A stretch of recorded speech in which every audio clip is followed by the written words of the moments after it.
Thank you very much for coming along. This week, not just a great fight, but a great week. Lots of events going on for all the fans, and we really appreciate you coming out. For those of you that don't know, there's a pool party today over at Aria. There's going to be fighters over there, the Octagon girls, and a bunch of other people. And then over at Legacy Stadium, Ronda Rousey, I'm not sure what day is that. That day is, yeah, tomorrow. You know better than I do. Tomorrow at 6 p.m., Kane will be there, Ronda, Uriah, I will be there. So come on over and hang out with us. Let's get this thing started. Who has the first question? Right here.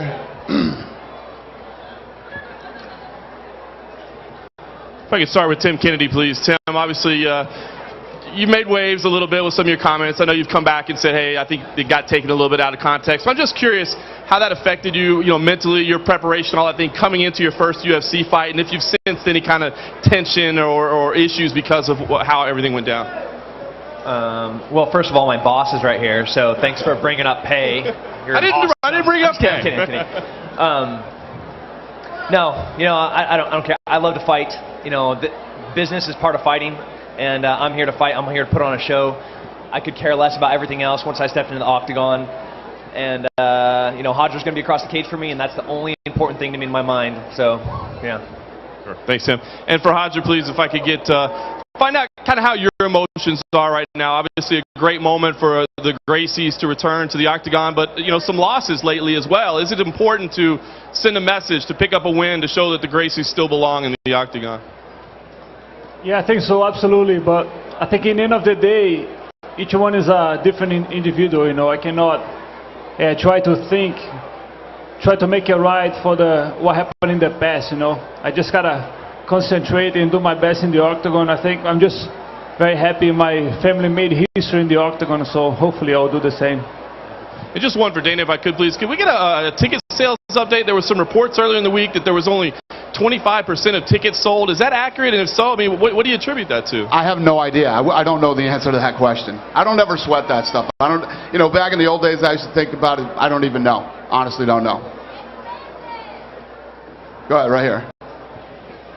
Dana, can you talk about, obviously Anderson in Brazil is huge, sponsorships, so endorsements. As the president, to market him here, I don't know if it's been difficult or is it just his talent you market, and can you talk about him compared to where he is in Brazil and how people respond to him in different places and you trying to market him as your best guy throughout the years? Yeah, well, he's the greatest of all time. He's broke every record in the UFC. He's the type of guy, when he goes out and fights, he does things that other people can't do. And what isn't pumped up enough, and what's even more amazing, is he's still doing it at 38 years old. But as far as him here in Brazil, of course, he's massive in Brazil. He's the man in Brazil, and he's pretty much the man all over the world. When Anderson Silva fights, people want to see it. Something incredible and something special is going to happen when this guy fights. Dana, to your right, Dana? Yeah. Hey. Rodrigo del Campo, indiscutido from Mexico. This fight starts 6 busy months for the UFC. If everything goes to plan and Renan Barão gets a date, every single belt in the UFC will be defended on the 6 months. Is this something that was planned, that just happened to line up, or? Yeah, well, obviously, every time we do a big fight, we want to do a title fight, and as long as everybody stays healthy, it looks like we've got a great rest of the year. Amazing fights, cards that are stacked. It's about guys staying healthy. We've had a much better year this year than we had last year, so keep it going. And a question for Chris Weidman, to your right. Thank you. What's going on, buddy? You talked about your fight with Mark Munoz. Does this get you going? Does this make you happy? Wait, everyone think, does this get you going? Make you happy that everyone thinks you're the underdog? Yeah, obviously I'm fighting the greatest of all time. I expected people to think I'm going to lose the fight, but that gets me excited to prove them wrong. This is the matchup I wanted for a long time, and now I finally have it, and I got to go out there and do my thing. And a technical question. You talked in your fight against Mark that he was very loose when you had him on the ground. And you talked about when you saw Anderson's fights that he looks very relaxed, very loose on the ground, that you think that was Chael's undoing, that he was way too stressed on top of Anderson. Yeah, I think when Chael got on top of Anderson, he was really stressed out. You know, I think when I get on top, I feel like that's my world, and I'm going to be nice and relaxed. And there's no reason to rush. You know, I'm going to be nice and relaxed and try to be more calculated with everything I do. And how do you manage your stamina? Because if you're winning, this is going to be a 5-round fight. How do you manage your stamina? Try not to get tired. Attack when you can, and just don't get overexcited. I don't go out there to try not to get tired. You know, I work hard every single day to go out there, and if I'm working hard, the other guy's working hard, he's going to break before me, and that's my mentality. Hi, question for Chris here. Chris, you know, a lot of people do talk about that first fight with Chael Sonnen and Anderson Silva and how much that set the blueprint. How much of that do you take into your game plan going into this fight? I mean, well, obviously, you know, he was taken down a bunch of times in that fight, so that's something that I'm going to, you know, try to do. But, you know, I've watched that fight live. I watched it maybe one other time, so it's not like I'm exploring that fight and trying to do exactly what Chael does. I'm going to be Chris Weidman. I'm not going to be Chael Sonnen, and I think that's a more devastating matchup for him than Chael Sonnen was. So. And a question for Mark Munoz over here. It's been a whole year for you and the layoff, and you know you're still in the top 10 here in the middleweight division.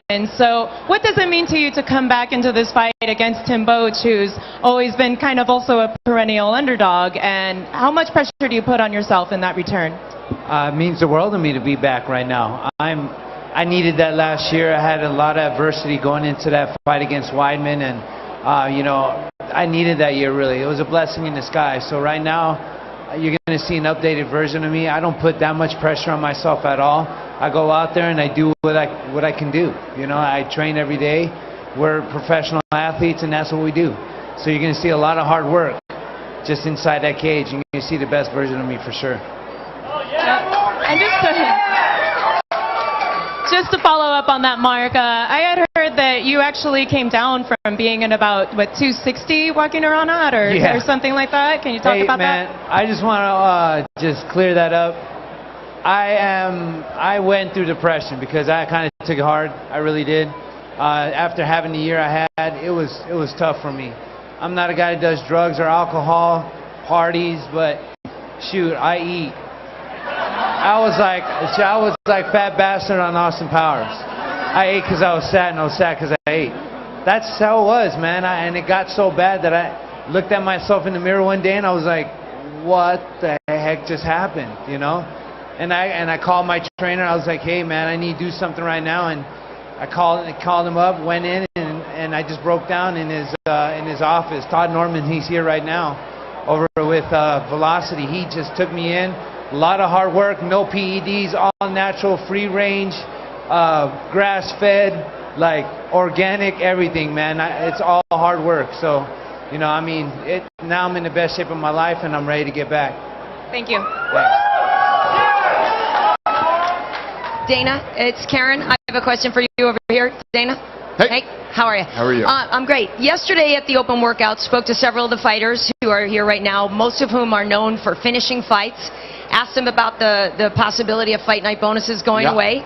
They all lamented that, and it's because several of them have gotten those kind of bonuses. Really were sad about the idea about that going away. So I'm just curious the status of that, and if it's a zero-sum game, you know, if there's a way to pay guys more and keep the bonuses. Well, I said this is what we're thinking about doing. I agree. I love giving the fight of the night bonuses. They're awesome, and they change people's lives. Before a decision like that's made, we're going to talk to the fighters too. This isn't something that Lorenzo and I are just going to say, yeah, this is what we're going to do. We're going to talk to a lot of fighters about it before we make those type of decisions. Okay. Thank you. Yep. Hey guys, Ron Kruk over here with Inside MMA. Dana, question for you. The odds makers here at the MGM currently have Anderson Silva roughly about a 2.5 to 1 favorite. It's been a long time since those odds have been so close. Your thoughts? Are you at all surprised at how tight those odds are? Yeah, I think these are the lowest odds Anderson Silva's ever fought with in a long time. And, you know, you've seen a lot of the fighters coming out. A lot of fighters believe that Chris Weidman is the guy who can win this fight. So Yeah, I mean, I've heard a lot of both sides. Like, this is crazy. Chris Weidman hasn't beaten anybody to deserve to have these kind of odds, or for anybody to think that he can beat Anderson Silva. And then I've heard the exact opposite, where guys have said, no, we know this guy, we train with this guy. If there's anybody who stylistically matches up very well with Anderson Silva, it's him.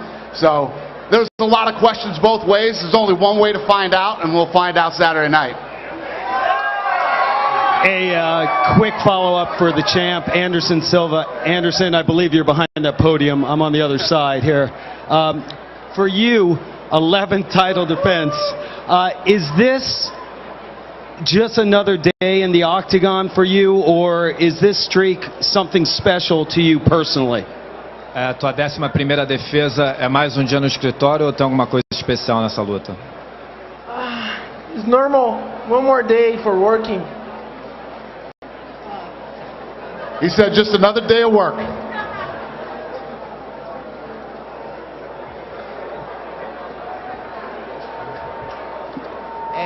O meu nome é Anaísa, do Sport TV. Vou perguntar em português para os brasileiros, até por causa do público aqui.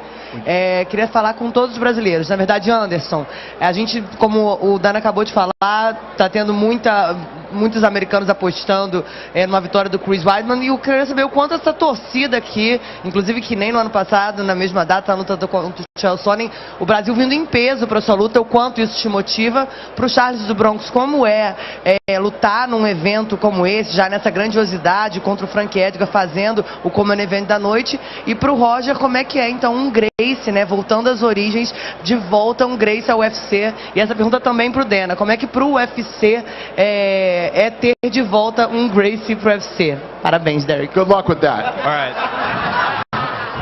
So the question for Anderson was, how do you feel with the odds being here with what Dana said, that a lot of people are betting on Chris?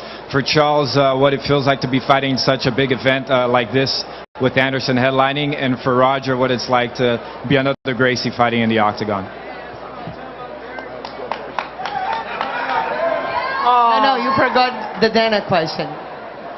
You forgot one. Dana, how does it feel to have a Gracie again back into the UFC?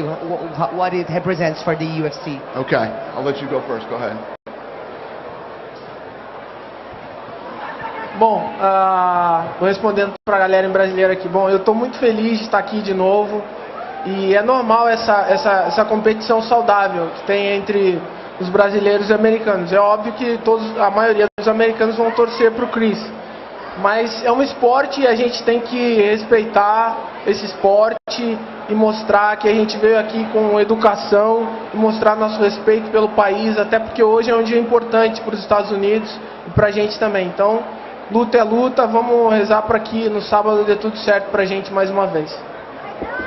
He said it's great to have this. It's a healthy competition between the Americans and the Brazilians. Obviously, the Americans are going to be pulling for Chris Weidman, but the Brazilians are here to show that we have respect and we're well educated. Tonight's a big day for the United States, and it's a big day for us, so we're all here supporting the event. Cool. Eu fico muito feliz com essa oportunidade que o UFC me deu. Quando eu fiquei sabendo que eu ia lutar com o Frank, eu treinei muito mesmo, porque eu sabia que era uma data muito importante para os Estados Unidos, então eu estou muito bem preparado para essa luta e fiquei muito feliz mesmo de ter sido convidado para lutar no UFC 162. It's a pleasure to be fighting in this event. I was very happy when I heard I'd be fighting Frankie. I know it's a great weekend for the United States, so I'm very happy to be fighting at the UFC 162. English or Portuguese? I'll say in English. I think I'm just very happy to finally be making my debut in the UFC. I think the Gracie just made such a massive history inside the octagon, you know, ever since the start of it. When my cousin Horion came with the idea to create the UFC, so I think finally being part of it, it just brings a special feeling for me. So I think hopefully I will keep up with the legacy. And like he said, you know, obviously, I personally and the UFC have a lot of respect for the Gracie family. They started this whole thing. None of us would be here if it wasn't for them. And anytime we have a Gracie competing, it's always fun. So, go ahead. This question's for Frankie. Frankie, with a convincing victory, does this get you back to where you're expected fighting for the gold? Winning is going to only get me in the right direction, and that's, towards the title shot. I don't know if it'll, get me an immediate one, but it'll definitely get the wheels rolling. Next thing is happy July 4th, and Tim Kennedy, thank you for your military service, my man.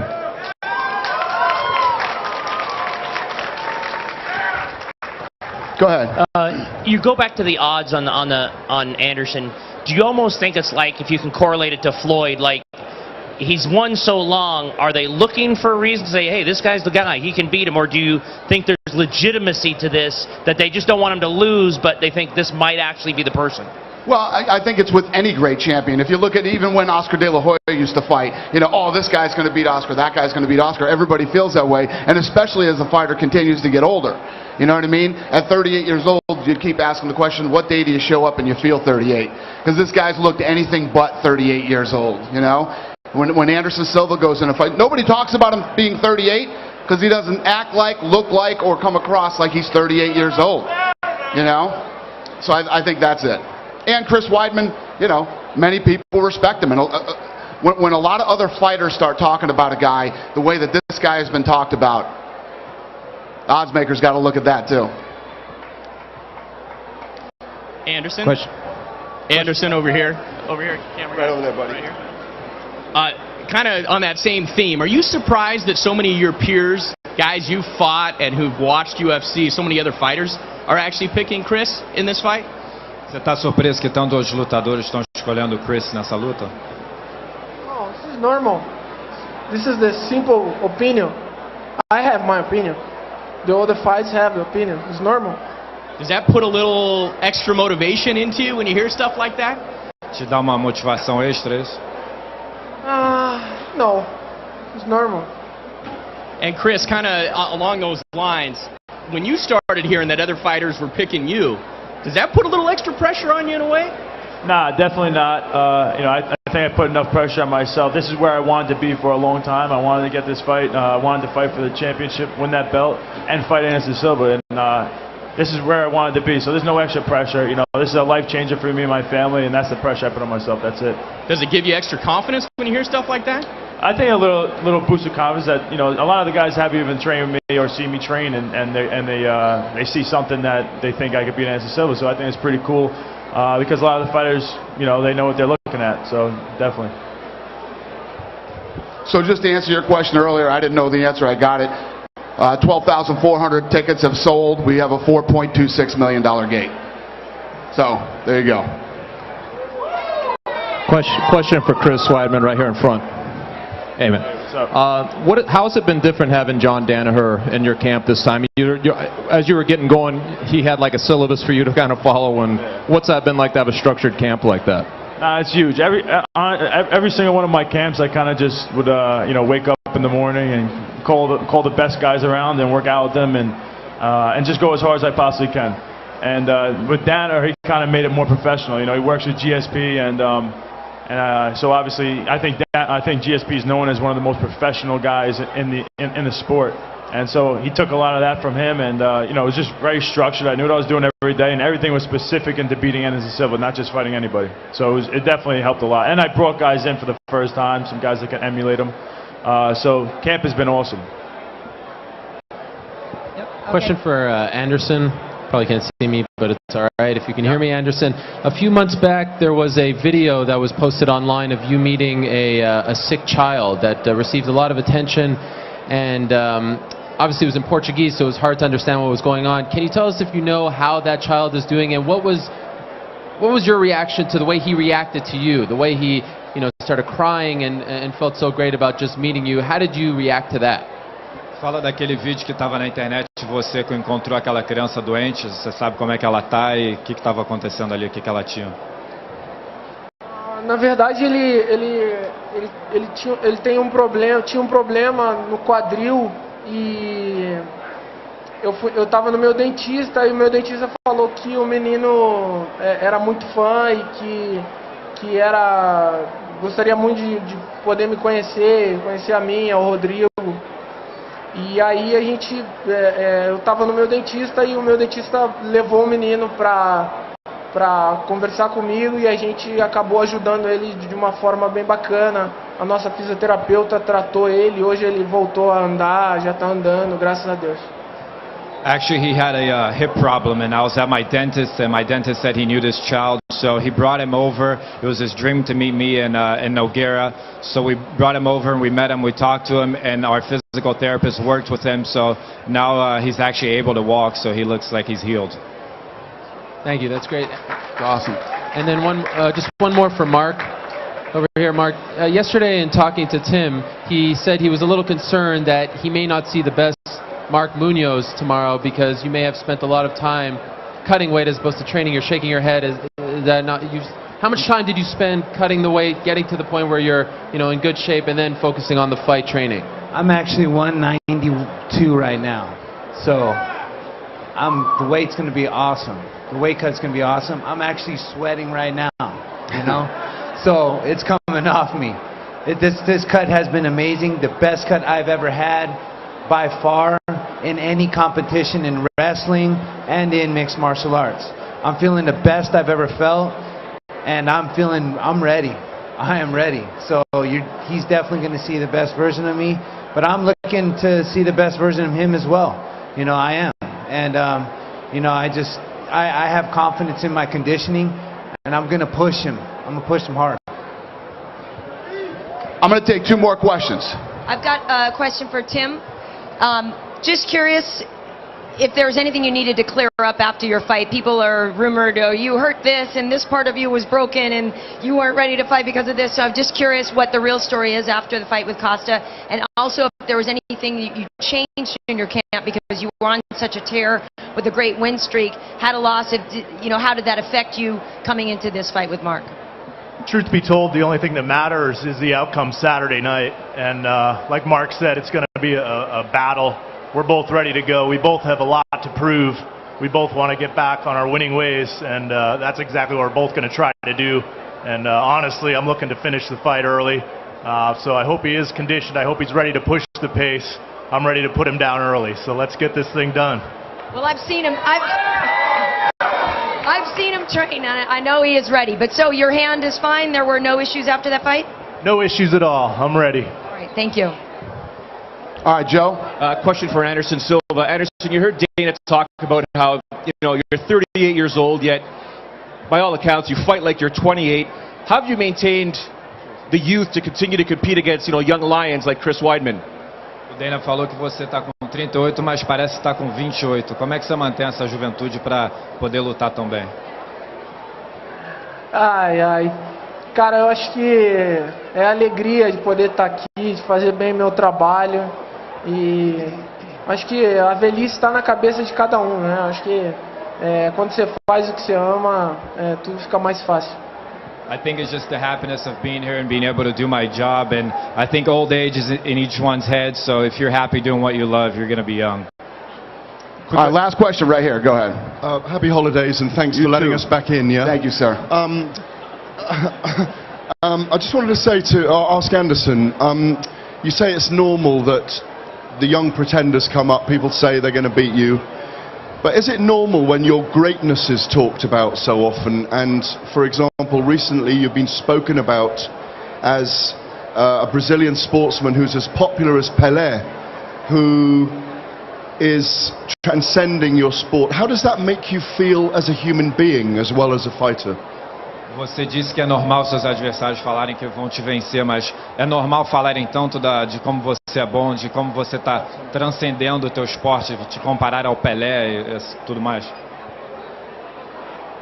Eu acho que quando você faz uma coisa com amor, independente das pessoas acharem que você é o melhor no que você faz ou não, o resultado é esse que a gente pode esperar. Eu sou muito feliz com tudo que eu represento nesse esporte, tudo que eu represento no Brasil, e poder ser mais um de muitos ídolos do Brasil, né? Então eu estou super feliz de poder estar aqui mais uma vez lutando e fazendo o que eu gosto, que eu faço com amor.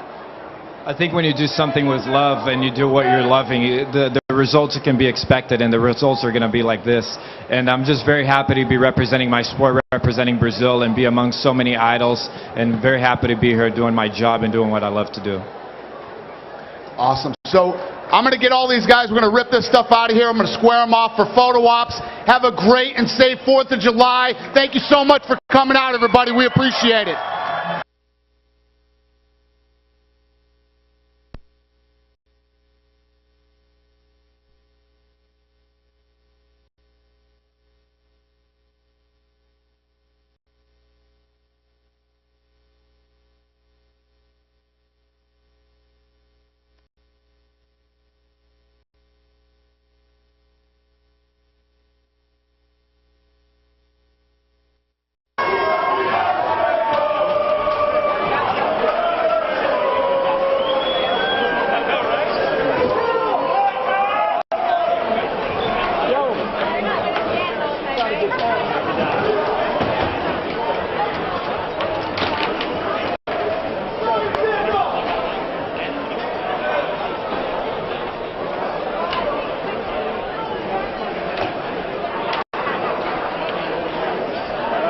Yeah, I can.